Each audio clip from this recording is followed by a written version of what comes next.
Bueno, estamos en el capítulo 5 de Hechos y seguramente han escuchado el tema de el método de estudio bíblico, método inductivo de estudio, pues, que son herramientas para hacer preguntas y para investigar en los textos bíblicos para llegar a una correcta interpretación, tomando en cuenta los elementos que vemos. Entonces, el primer paso, por decirlo, el primer paso del método inductivo de estudio bíblico es la observación, ¿verdad? Primero es observación y luego es la investigación, luego la interpretación y por último aplicación. Entonces, en la observación es importante porque podemos detenernos y en un texto como este de Ananías y Zafira de Hechos 5, podríamos hacer una lista, si les gusta estudiar, tener un cuaderno, una hoja para hacer lista, por ejemplo, de personas que vemos en el texto sin llegar a conclusiones, sin ¿cómo se dice? Conceptos preaprendidos. Es como llegar en blanco y observar qué dice el texto, qué hay en el texto. Pues entonces podemos observar que hay un hombre, que hay una mujer, Zafira, su mujer, que están los apóstoles, qué está sucediendo, vendiendo sus heredades. Los verbos también son importantes, hacer listas de verbos, de personas, de ciudades, de lugares, y palabras claves. A lo mejor en la observación vemos que hay palabras que se repiten constantemente, entonces esa es una señal de que algo está diciendo el texto. Y luego el segundo paso del método inductivo de estudio es la investigación, y eso tiene que ver con hacer preguntas. ¿Quién era Ananías? ¿Quién era Zafira? ¿Dónde vivían? ¿En qué tiempo están? Todo tipo de preguntas. Muchas preguntas se contestan en el mismo texto bíblico. Muchas de las preguntas que podamos hacer al texto, el mismo texto las contesta. En otras ocasiones, versículos del Antiguo Testamento contestan las preguntas del Nuevo Testamento, y en ocasiones también pues es bueno ir a los diccionarios del idioma español o también al griego, ver los originales en el griego, y hay muchos diccionarios y muchas ayudas que nos dan luz respecto a la información que hay en el texto. Pues esas son la investigación: qué, quién, cómo, cuándo, dónde, por qué. Y hay algunas otras preguntas que no van a poderse contestar, o con material externo, libros de historia, libros de arqueología, etcétera. Y luego la interpretación, que tiene que ver con el significado de lo que está diciendo el texto, ¿verdad? Entonces, vamos a ir del capítulo 5, del 1 al 11, y haciendo un poco de observación, creo que vamos a tener información que nos va a ayudar. ¿Alguien lo quiere leer? Hechos 5, del 1 al 11, por favor. Buenos días, hermano. Sí. Adelante, hermano. Gracias, hermano. Del 1 al 11, ¿no? Sí. Sí, 5 del 1 al 11, por favor. Por cierto, hombre llamado Anías, con Zafira su mujer, vendió una heredad y sustrajo del precio, sabiéndolo también su mujer, y trayendo solo una parte, la puso a los pies de los apóstoles. Y dijo Pedro: Anías, ¿por qué llenó Satanás tu corazón para que mintieses al Espíritu Santo y sustrajeses del precio de la heredad, reteniéndola? ¿No se te quedaba a ti? ¿Y vendida? ¿No estaba en tu poder? ¿Por qué pusiste esto en tu corazón? No has mentido a los hombres, sino a Dios. Al oír a Anías estas palabras, cayó y expiró. y vino un gran temor sobre todos los que oyeron. Y levantándose los jóvenes lo envolvieron y sacándolo, lo sepultaron. Pasando un lapso como de 3 horas, sucedió que entró su mujer, no sabiendo lo que había acontecido. Entonces Pedro le dijo, dime, ¿vendisteis en tanto la heredad? Y ella dijo, sí, en tanto. Y Pedro le dijo, ¿por qué convenisteis en tentar al Espíritu del Señor? He aquí a la puerta los pies de los que han sepultado a tu marido, y te sacarán a ti. Al instante ella cayó a los pies de él y expiró. Y cuando entraron los jóvenes, la hallaron muerta, y la sacaron y la sepultaron junto a su marido. Y vino gran temor sobre toda la iglesia y sobre todos los que oyeron estas cosas. Muy bien, esta es una historia, digamos que trágica, porque en medio de todo lo que está sucediendo con la predicación del Evangelio y la conversión de tantas personas y entendiendo ahí en Jerusalén que Jesucristo es el Señor, pues el que acababa de morir recientemente, entienden ahora que es el Hijo de Dios y que Él es el Salvador, y están creyendo el Evangelio, están creyendo que Jesucristo es el Salvador y en Él hay perdón de pecados, que Él es el Mesías. Y los que están juntos o los que se empiezan a juntar de los creyentes tienen en común las cosas, venden sus heredades, la comparten, están orando, están juntos, están contentos con todo lo que está sucediendo. Y de pronto viene esto, pues una tragedia donde un matrimonio muere uno a la vez por causa de una mentira. Entonces, ¿por qué tan drástico el asunto? Pues, ¿por qué no alguna segunda oportunidad o alguna oportunidad de reflexión, pues, de reflexión y de arrepentimiento? De hecho, sí la hay, pero cuando Pedro pregunta a la esposa, ¿vendiste en tanto la heredad? Que fue, supongo, lo que le entregaron, y ella confirmó la mentira. Quizá ella sí tuvo la oportunidad para decir, no, eso no fue esta otra cantidad, en fin. Pero bueno, sucede que ambos mueren. Entonces, usando la herramienta de la observación, lo primero que vemos ahí en el capítulo 5 es que a Ananías se le refiere como cierto hombre, dice, con Safira, su mujer. Y en ningún momento del texto de los 11 versículos parece indicar, o más bien no indica que hayan sido creyentes, no indica que hayan sido hermanos, no indica que hayan sido convertidos o nacidos de nuevo, o de los que creyeron, pues no les llama hermanos, o dos hermanos de los que creyeron, sí, sino dice cierto hombre. Entonces, esa observación creo que le da mucho sentido al texto. Entonces, la acción o lo que sucede es de que Ananías y Zafira entendemos que están como que en medio de toda la multitud ahora de creyentes, están participando de lo que sucede, la venta y la compra de heredades, de posesiones, y trayéndolas para suplir las necesidades. Y ellos hacen lo mismo, dice, vendió una heredad, y el engaño o la mentira, digamos, fue sustraer del precio, ¿verdad? Que quedarse con una parte. Entonces, dice,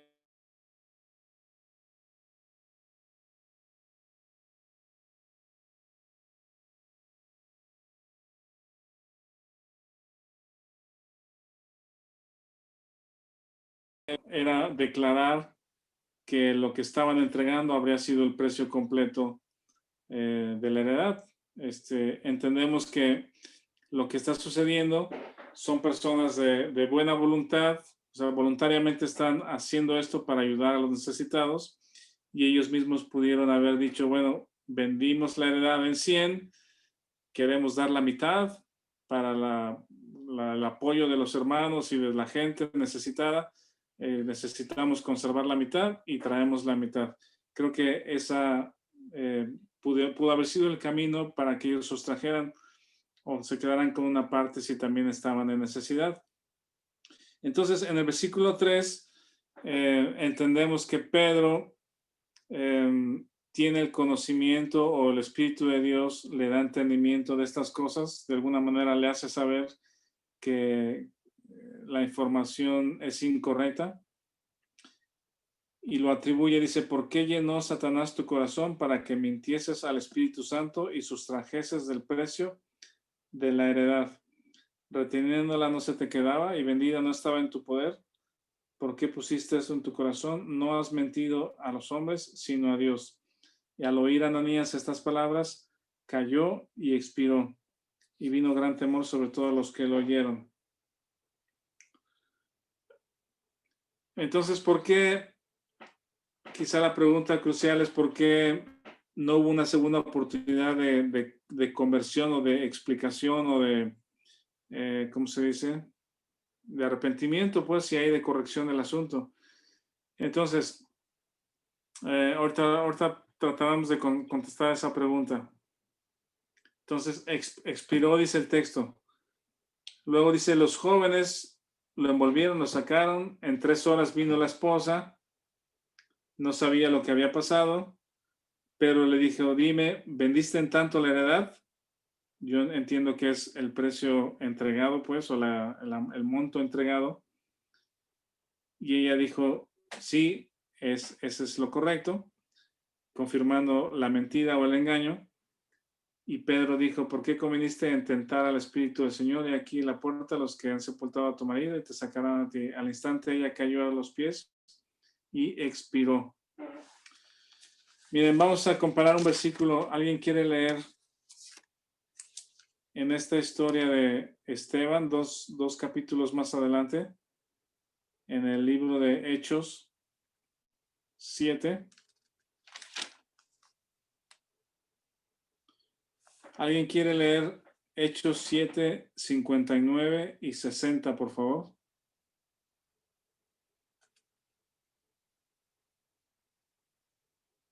Dice, y apedreaban a Esteban mientras él invocaba y decía, Señor Jesús, recibe mi espíritu. Y puesto de rodillas, clamó a gran voz, Señor, no les tomes en cuenta ese pecado. Y habiendo dicho esto, durmió. Ajá.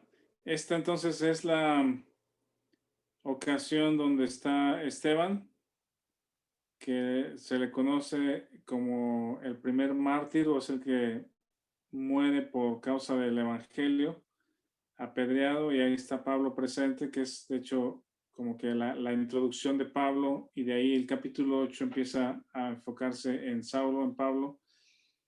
Pero Esteban está predicando lo mismo que Pedro estaba predicando, pero ya la reacción de las personas es muy diferente a la conversión de los 3,000 o de los 5,000. Aquí están enojados, están con celos por la predicación que es dura y lo apedrean. Entonces, la observación está en el versículo 60, donde Esteban dice, no les tome en cuenta este pecado, y habiendo dicho esto, durmió.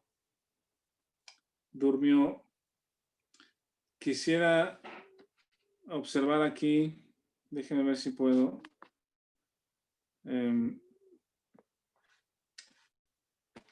La palabra original, durmió, en el idioma original, aquí lo estoy buscando. Si alguien lo quiere confirmar, es Hechos 7:60. Hechos 7:60. La palabra original traducida durmió es koimao, que es como llegar a dormir, pero implicando la muerte. Esteban durmió Y acá en Ananías y Zafira, en Hechos 5, usa la palabra en el 5:5, Hechos 5:5.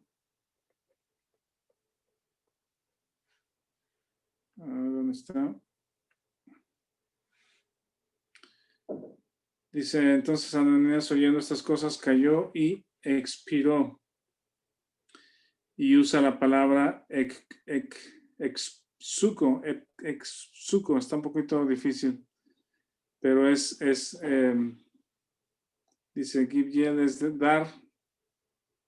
dar tu alma o algo así sería la traducción, dar el alma, expiró. Entonces, esta observación de los dos textos parece que nos confirma o nos indica que cuando el texto bíblico se refiere a un creyente como Esteban, una persona evidentemente convertida, nacida de nuevo, hijo de Dios, cuando muere, el texto de Lucas dice que durmió pensando también haciendo evidente la resurrección entre los muertos o la posterior resurrección cuando Jesucristo venga. Y en el caso de Ananías y Zafira, a los dos le dice que expiró. Entonces, por eso les decía de la observación, porque en la forma en que se refiere el texto a los dos, Ananías y Zafira, dice cierto hombre y su mujer. No dice que sean hermanos, creyentes, convertidos. Esa es la primera observación. Y la segunda es que cuando mueren, el texto de Lucas dice expiró, dieron su alma, y no dice durmieron, como si fueran creyentes que eventualmente van a resucitar. Entonces, con esta observación en el contexto o en la observación, en el estudio del texto, nos puede ayudar a responder la palabra o la pregunta, ¿por qué fue tan extrema la muerte? ¿Por qué no una segunda oportunidad de reflexionar, arrepentirse, corregir y decir, no lo vuelvas a hacer, Ananías, Zafira, tengan cuidado con lo que están haciendo, en fin. La respuesta, ¿alguien tiene algún comentario de esto? ¿Alguna observación respecto a por qué habrá sido tan drástico el asunto de sustrajeron del precio, entregaron una parte y murieron? Sí, Alan. Sí, sería como para mismo testimonio a los creyentes. O sea, Sí. algo así como para que no permitir que se contaminen entre hermanos. Yo pienso que un poco sí. Sí. ¿Alguien más? ¿Alguna observación o comentario? ¿Por qué fue tan drástico? Pues. Rafa, Sí. ¿puedo comentar algo? Sí, Víctor, por favor. Aquí es interesante usar pues aquí todo este pasaje, porque sí, definitivamente o sea, el hecho de que no menciona bien el caso de entender cómo si estaban reunidos entre creyentes pudiera haber como un castigo o una muerte tan drástica en alguien que no sea creyente. Como que esa vertiente también puede abrirse, porque quizás si fuera para testimonio, como Alan lo estaba comentando, pues a lo mejor el impacto más fuerte podría ser si como creyentes hubieran hecho este pecado, que realmente el pecado no era sustraer, como lo comentaste al principio. Ellos bien pudieron haber dicho, oye, vendí esto en 100 pesos, necesito darle a mis hijos, y aquí están 10 pesos, o 50, o 70, lo que sea. Aquí el pecado fue la mentira y el querer decirle a los demás, oye, pues miren, vendí y lo traje. Entonces, en este caso, pues atrás de esto hay muchas cosas. Hay la soberbia, es el querer mostrarse, es el que vean que yo soy bueno, etcétera, etcétera, ¿no? Entonces, a mí también la versión de que pudieran ser creyentes también pudiera ser válida pensando en el contexto completo de decir, bueno, porque a un no creyente, pues es pecado eso y es pecado la vida completa y la verdad da lo mismo si miente, si no miente, porque pues el mayor problema que hay en él es que no es un creyente, ¿no? Y eso lo lleva a vivir en pecado. Entonces, digo, nada más como a lo mejor una observación, sí, este es un pasaje que igual puede llevar hasta meses de análisis, pero yo pensaría que probablemente por este contexto, quizás podrían haber sido creyentes, ¿no? Creyentes. Ahora, si no lo dices, pues porque no es necesario que lo sepamos, ¿verdad? Exactamente. Es correcto, sí, correcto, Víctor, gracias por la observación. Si fuesen ellos, si fuesen creyentes, es una disciplina muy drástica, pues, como que dónde quedó la gracia o el perdón, pero tendría sentido, o sea, tendría sentido por decir, no contaminen a los demás o lo que está sucediendo. No hay cabida para eso aquí en este tiempo de la iglesia. La pregunta también que surgiría o que surge es, ¿por qué no sucede algo parecido hoy en día? Pues de que por alguna mentira en medio de la iglesia, alguna cuestión de engaño, de mentira, ¿por qué no caemos muertos al pie, a la puerta de la iglesia o de los hermanos, ¿no? Pero bueno. Pienso que en tres ocasiones Pedro dice, mintieses al Espíritu Santo. Dice, Satanás llenó tu corazón para mentir al Espíritu Santo. Le atribuye el origen o el asunto a Satanás. No sé si Satanás mismo estuviese ahí, ¿cómo se llama? Influyendo como externo, pues, a Ananías. Pero también entendemos que el enemigo interno que tiene el perfil de Satanás es la carne, es el mal que mora en mí, que dice Pablo en Romanos 7. Y eso también, digamos, que el origen de la carne también es Satanás, porque tiene su perfil y sus características. Entonces, ese es el origen de la mentira. Dice, mentira al Espíritu Santo. Y también en el versículo 4 repite y dice, no has mentido a los hombres, sino a Dios. Es mentir al Espíritu Santo, mentir a Dios, y luego a la esposa, en el versículo 9 dice, ¿por qué conviniste en tentar al Espíritu del Señor? Habla de tentar, de orillarlo a este asunto. Entonces, mi pensamiento es que si no son creyentes estos amigos o estas personas, están tratando de fingir o están fingiendo ser creyentes, están fingiendo un fruto del Espíritu que no corresponde a ellos. ¿Sí? Lo que estamos viendo anteriormente es un fruto del Espíritu. No están planeando, no hicieron una campaña de recolección de dinero,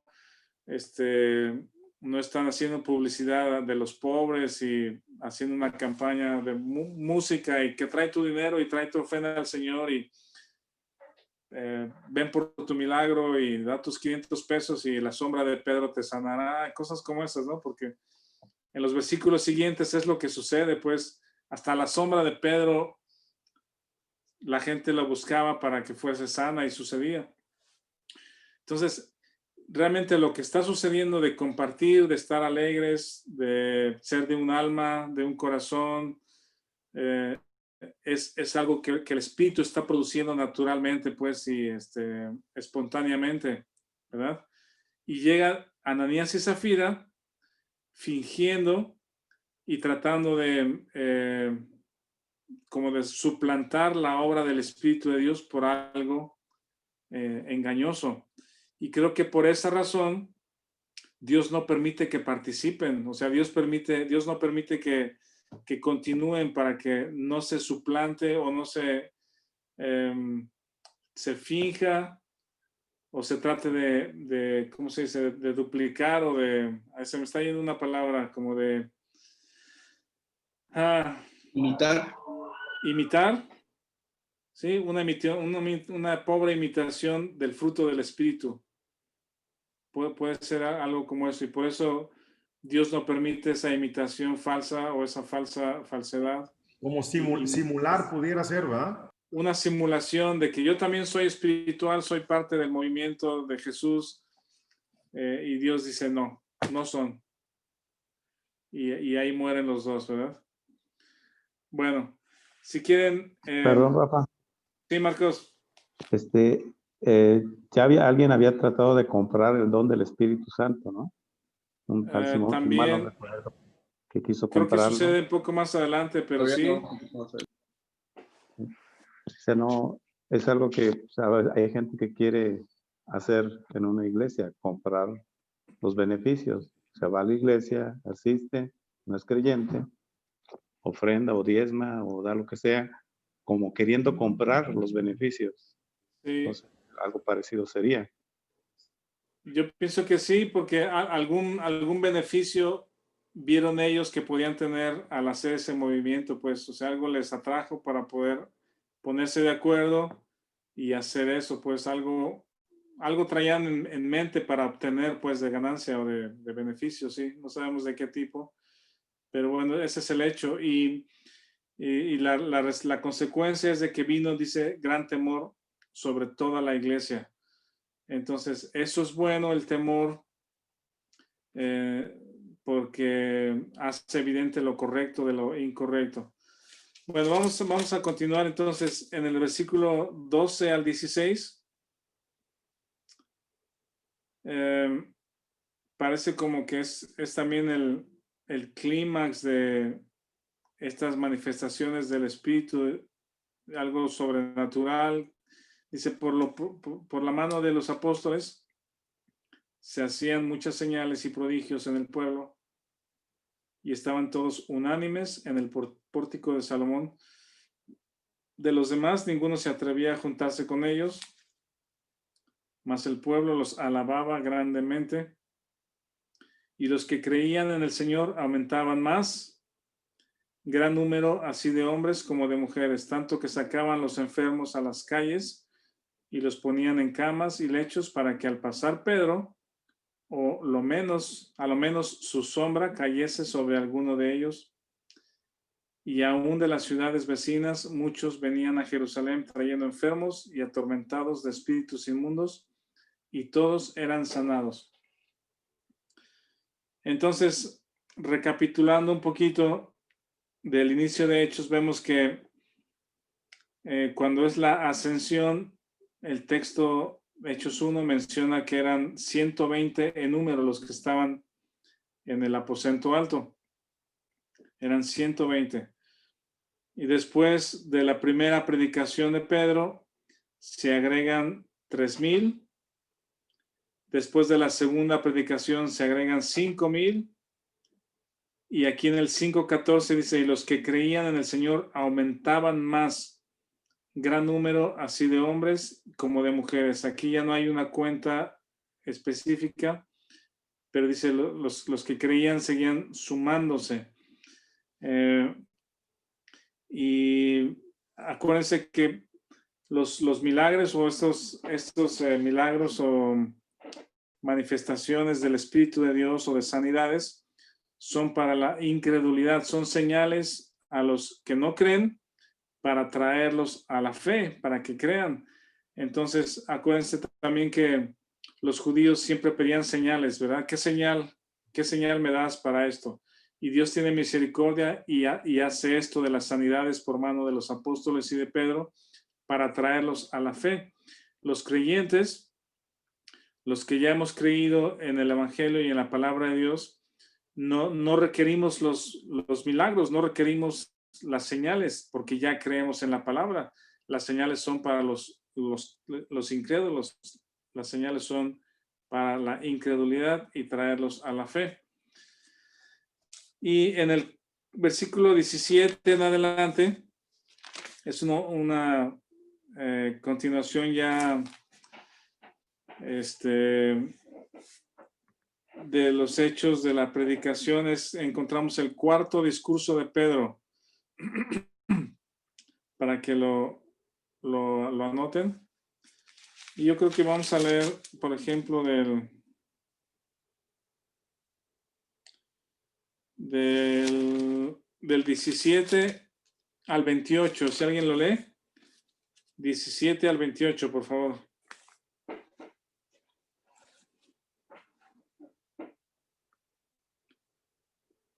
¿Quién lo quiere leer? Hechos 5, 17 al 28. Marcos, por favor. Entonces, levantándose el sumo sacerdote y todos los que estaban con él, esto es la secta de los saduceos, se llenaron de celos y echaron mano a los apóstoles y los pusieron en la cárcel pública. Mas un ángel del Señor, abriendo de noche las puertas de la cárcel y sacándolos, dijo: Id, y puestos en pie en el templo, anunciaban al pueblo todas las palabras de esta vida. Habiendo oído esto, entraron de mañana en el templo y enseñaban. Entre tanto, vinieron el sumo sacerdote y los que estaban con él, y convocaron al concilio y a todos los ancianos de los hijos de Israel, y enviaron a la cárcel para que fuesen traídos. Pero cuando llegaron los alguaciles, no los hallaron en la cárcel. Entonces volvieron y dieron aviso, diciendo: por cierto, la cárcel hemos hallado cerrada con toda seguridad, y a los guardias afuera de pie ante las puertas, mas cuando abrimos, a nadie hallamos dentro. Cuando oyeron estas palabras, el sumo sacerdote y el jefe de la guardia del templo y los principales sacerdotes dudaban en qué vendría a parar aquello. Pero viendo uno, les dio esta noticia: he aquí, los varones que pusiste en la cárcel están en el templo y enseñan al pueblo. Entonces fue el jefe de la guardia con los alguaciles y los trajo sin violencia, porque temían ser apedreados por el pueblo. Cuando los trajeron, los presentaron en el concilio, y el sumo sacerdote les preguntó diciendo: ¿no os mandamos estrictamente que no enseñaseis en ese nombre? Y ahora habéis llenado a Jerusalén de vuestra doctrina, y queréis echar sobre nosotros la sangre de ese hombre. ¿Hasta el 29? Sí, hasta ahí, gracias, Marcos. Sí, hasta ahí. Esto está muy interesante porque Lucas, siendo un historiador, está contando los hechos, pues, y lo cuenta de una manera también muy buena, muy interesante, pues, como si estuviéramos ahí. Es un libro de historia, pues, también el libro de Hechos. Las menciones que hace de los sacerdotes o de los sumos sacerdotes, aquí dice que se llenaron de celos, ¿verdad? Y ahí menciona a los saduceos, se llenaron de celos. Acá en el 4.2 también menciona a los saduceos y dice: estaban resentidos de que enseñasen al pueblo. Los saduceos eran los que no creían en la resurrección, y los apóstoles hablaban de la resurrección de Jesucristo.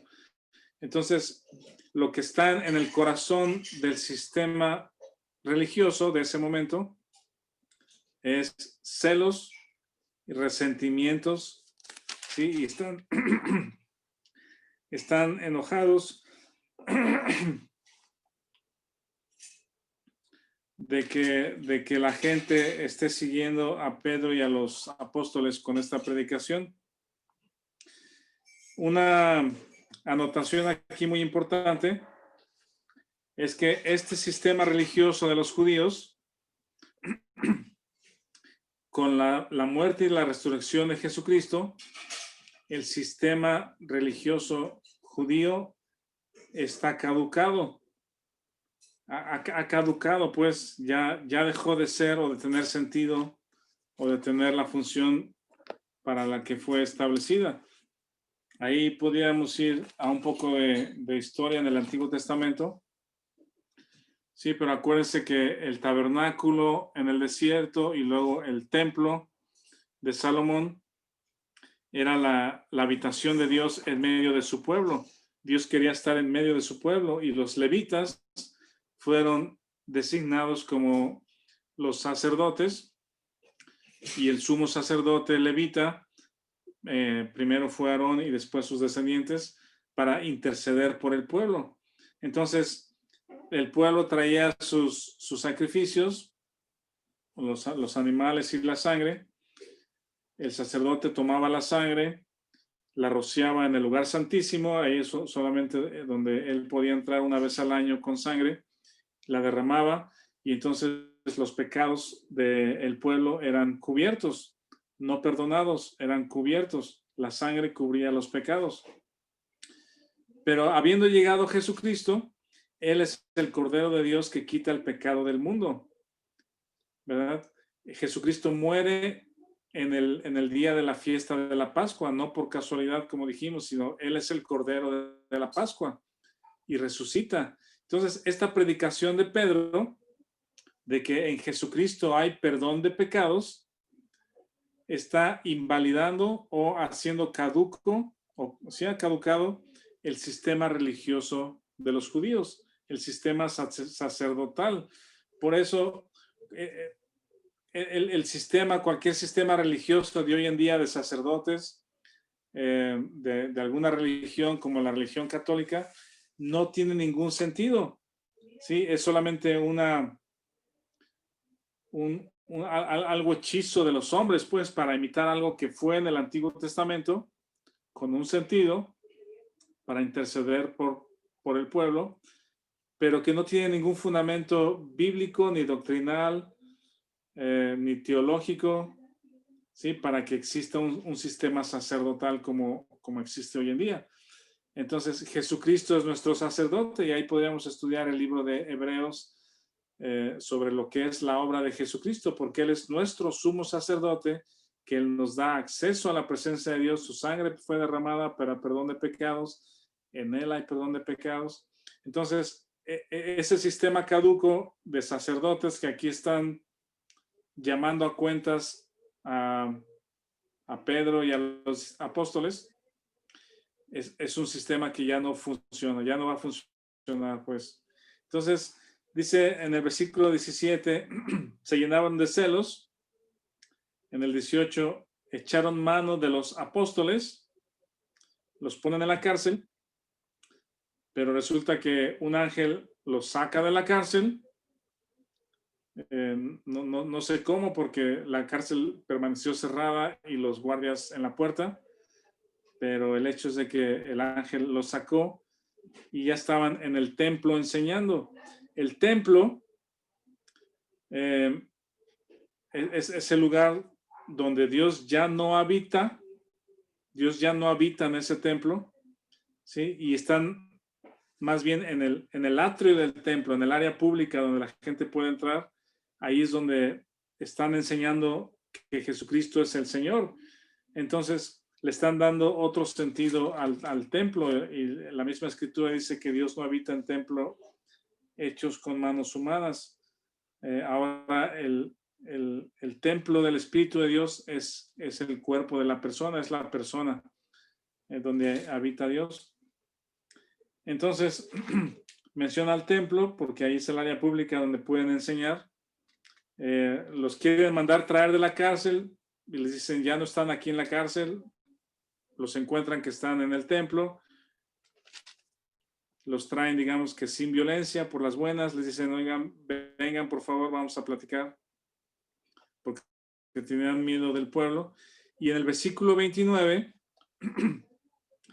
ahí pueden anotarlo o ponerle una señal a ese versículo 29, porque es el cuarto discurso de Pedro. Y el discurso, lo voy a leer, es muy corto, es del 29 al 32, dice, respondiendo Pedro y los apóstoles dijeron, es necesario obedecer a Dios antes que a los hombres. El Dios de nuestros padres levantó a Jesús, a quien vosotros matasteis colgándole en un madero. A este Dios ha exaltado con su diestra por príncipe y salvador para dar a Israel arrepentimiento y perdón de pecados. Y nosotros somos testigos suyos de estas cosas y también el Espíritu Santo, el cual ha dado a los que le obedecen. Vean entonces que este cuarto discurso de Pedro es muy cortito y puntualmente se va a los hechos del Evangelio, ¿verdad? Otra vez es, Jesús, Dios le ha exaltado, ustedes lo crucificaron, en él es el Salvador, en él hay arrepentimiento de pecados, nos da el Espíritu, y la respuesta de estos sacerdotes y el sumo sacerdote, dice, ellos, oyendo esto, se enfurecían y querían matarlos. Tenían resentimiento, tenían celos y ahora estaban furiosos y querían matarlos. Estaban, su corazón endurecido. Es el mismo evangelio que ha predicado Pedro ya 3 veces antes. A unos dijeron, hermanos míos, ¿qué haremos? Pero estos parece que su corazón es cada vez más duro, no quieren aceptar de ninguna manera que Jesucristo, al que ellos mataron o llevaron a la cruz, era el Hijo de Dios. ¿Aquí tienen algún comentario o pregunta, alguna observación?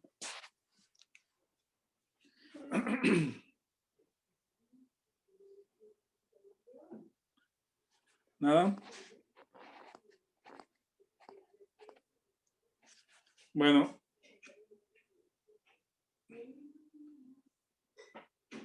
Ahí entonces viene la intervención de Gamaliel y cita Gamaliel, doctor de la ley, en medio de los sacerdotes, pide que saquen a los apóstoles de esa reunión o de ese cuarto y les da una observación sabia y los remite a la historia y les dice, piensen lo que van a hacer, dice, porque antes de estos días se levantó Teudas diciendo que era alguien, se le unieron 400 hombres, él murió y todos los que le obedecían fueron dispersos. Dice, después se levantó Judas, llevó en pos de sí mucho pueblo, pereció también él y todos los que obedecían fueron dispersos. Dice, ahora les digo, apartaos de estos hombres y dejadlos, porque si este consejo o esta obra es de los hombres, se desvanecerá. Mas si es de Dios, no la podéis destruir. No seáis tal vez hallados luchando contra Dios. Al parecer, Gamaliel tenía cierto entendimiento de la posibilidad de que este Jesucristo fuera quien sí decían que era, que Jesucristo fuese el Mesías, y hace como una, ¿cómo podemos decir? Una separación muy evidente de movimientos políticos, revolucionarios, escándalos, rebeliones, ¿verdad? Que era lo que estaban haciendo estos Teudas y el otro Judas, el Galileo, ¿verdad? En ese tiempo ya había muchas revueltas de judíos que querían librarse de la opresión romana, pues sí tomaban armas, juntaban seguidores y hacían esfuerzos por librarse de la esclavitud. Por eso algunos tenían ese sentido de que Jesucristo fuera una especie de Moisés o una especie de Sansón, ¿verdad? Que levantara al pueblo y lucharan y se libraran de la opresión de los romanos, como lo hicieron también en anteriores ocasiones con los filisteos y otros, ¿verdad? Pero este Gamaliel o este evento con Gamaliel pone en un lugar las revoluciones, revueltas, rebeldías o rebeliones, ¿sí? Como algo que se va a desvanecer, que no va a prosperar, que se va a desvanecer, pero dice, este Jesús, ¿sí? Es otra cosa, pues lo que está sucediendo con Jesús y sus seguidores, no sé cómo decirlo, pero es de otro nivel o es de otro segmento, o es de otros propósitos, es otra cosa, pues, ¿sí? No es una revolución política, sino esto es, ¿cómo se llama? Una predicación para perdón de pecados. Jesucristo sí es el Mesías. Entonces la causa de Jesucristo es una causa espiritual, es una causa mayor y por eso no se puede detener.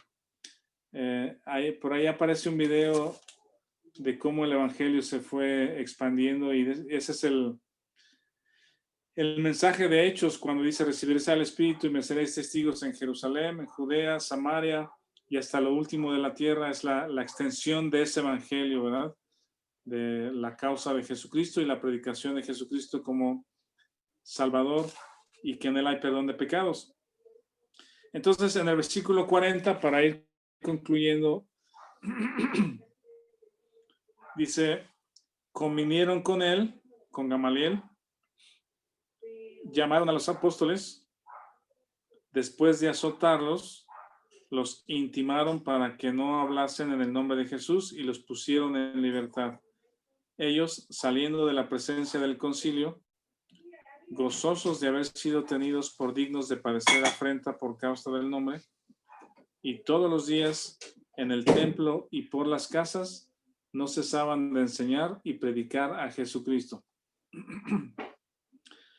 El tono de la persecución va incrementándose, ¿verdad? Primero, en el capítulo 4, los habían llamado al concilio, les preguntaron, ¿en nombre de quién están haciendo esto?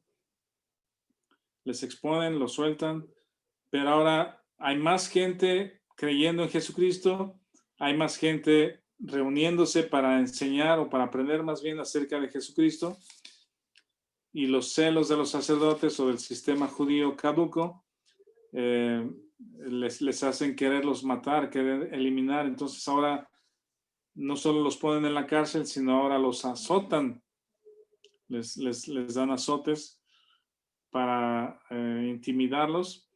Pero llama mucho la atención en el versículo 41 que los apóstoles, dice, salieron gozosos de haber sido tenidos por dignos de padecer afrenta. Esto es como de otro mundo, no de otro mundo, pero es otra cosa, pues, ¿verdad? Es el Espíritu Santo, es una causa mayor, es la causa espiritual, la causa del Evangelio, el perdón de pecados, la predicación del Evangelio, que a pesar de ser azotados, los apóstoles salen gozosos, están contentos, ¿verdad? Porque la predicación continúa y porque Jesucristo es predicado. Entonces, estos apóstoles son testigos de la muerte y resurrección de Jesucristo y están dispuestos a dar su vida. Y de hecho ya la dieron, pues, ¿verdad? Ya la dieron, ya dieron su vida. Si los matan, ¿qué es lo que sucede eventualmente? Ellos están contentos que la predicación continúa. Y dice, todos los días en el templo y por las casas no cesaban de enseñar y predicar a Jesucristo. Ahora, para introducirnos la próxima semana al capítulo 6,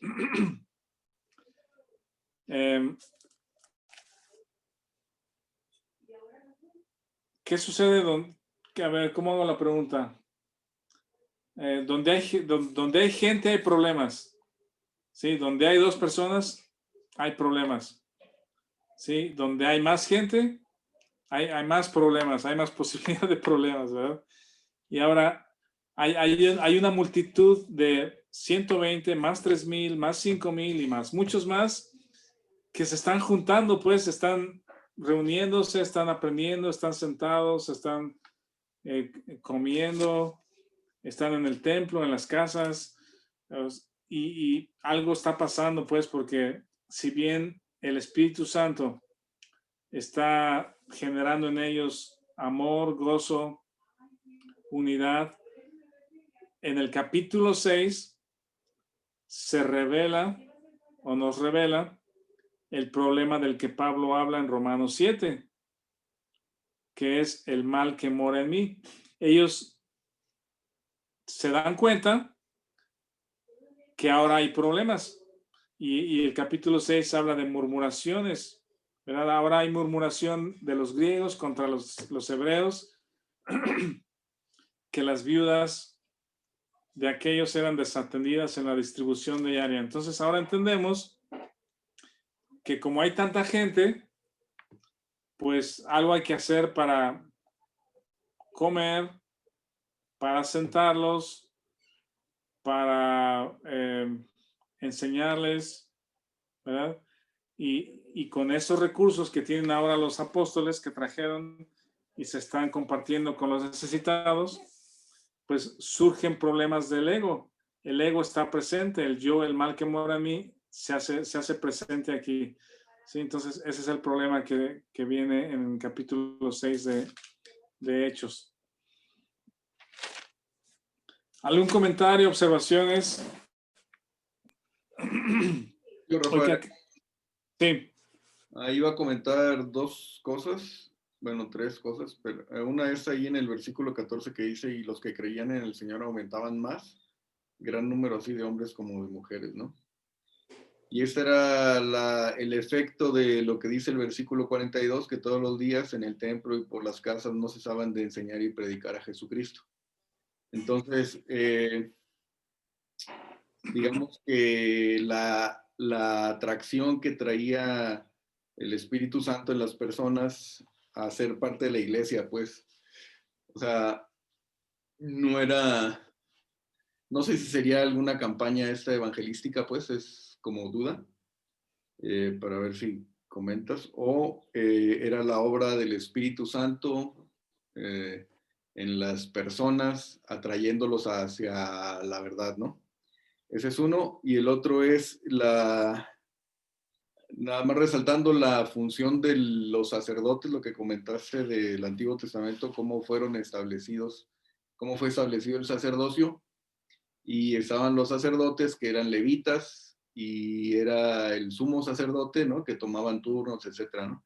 Con nuestro Señor Jesucristo, Él es nuestro sumo sacerdote, y ha hecho a la iglesia, a los santos sacerdotes, ¿no? Se nos ha dado el ministerio de la reconciliación, que era parte de la función que hacían los sacerdotes, de ser los intercesores entre el pueblo de Israel y Dios, ¿no? Con nuestro Señor Jesucristo ya, ahora la iglesia, Él es sumo sacerdote, asciende y deja a la iglesia, o sea, al Espíritu Santo morando en los creyentes, para hacer esa función de reconciliación entre el mundo, los perdidos, los que no conocen a Dios, y Dios mismo, ¿no?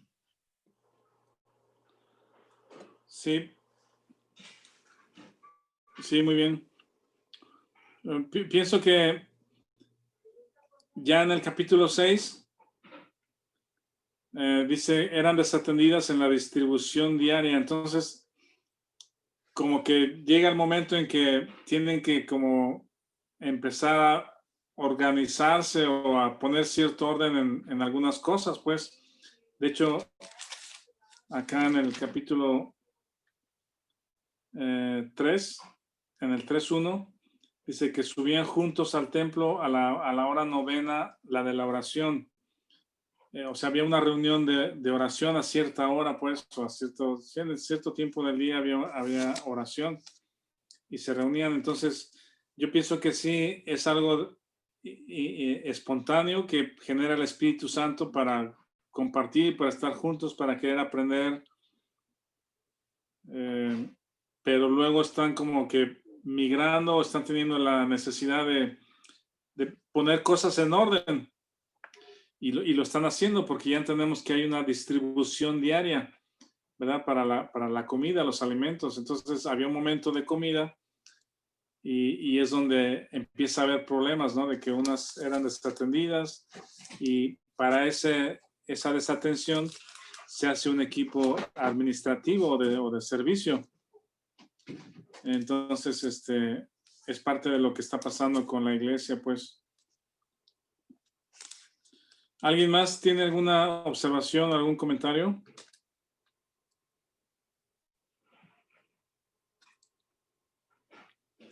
¿No? Rafa, Sí. yo creo que el tema de, por ejemplo, regresando aquí al pasaje, todo lo sucedido con Gamaliel, no sé si después, no recuerdo, pero no sé si se hace mención otra vez o si él haya sido creyente después o simplemente tuvo un lapso ahí de entendimiento o de miedo o de sabiduría, no sé cómo se le puede decir, donde él, sabiendo que ya había habido personas que antes se habían levantado diciendo que eran alguien, como dice aquí la escritura,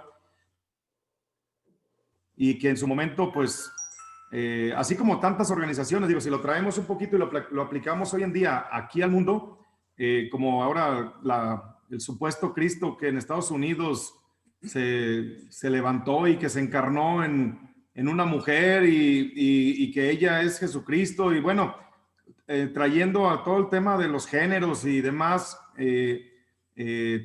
o sea, la divinidad a todo este desorden que hoy en día tenemos aquí en la tierra, pues seguramente en aquel tiempo, en sus propios problemas, también había una serie de situaciones complicadas. Entonces, pues no dice aquí que él haya creído, que Gamaliel haya creído, pero como tú bien dices, como que él dijo, no voy a hacer la de malas que sí sea cierto y como que ponerte a pelear con Dios, pues ahora sí que les iba a ir mal, ¿no? Entonces, aquí mi pregunta nada más es, ¿dice en algún lugar si Gamaliel llegó a ser creyente o nada más? Es que no recuerdo bien ese tema. No sé si alguien lo sepa aquí. Creo que no recuerdo que haya sido, nada más menciona que Pablo fue educado, dice, a los pies de Gamaliel, pero siendo doctor de la ley, al parecer sí tiene cierta percepción o entendimiento, como que entiende que este Jesús es otra cosa, pues que no es un revoltoso causando problemas contra Roma, sino que pudiera ser el Mesías. Entonces, no sé si muy dentro de su corazón lo sabe, pero por la presión del sistema religioso no lo expone abiertamente, ¿no? No sé si eso está sucediendo, pues, pero creo que no menciona la Biblia que Gamaliel haya sido convertido. Sí. Gracias, Rafa. Sí, ¿no? ¿De qué? Marcos Y bueno, ¿qué? Marcos levantó la mano. Perdón, Marcos. Perdón, no, Martín. Es que dice Marcos 16, pues. Gracias. Marcos. Gracias, hermano. Adelante.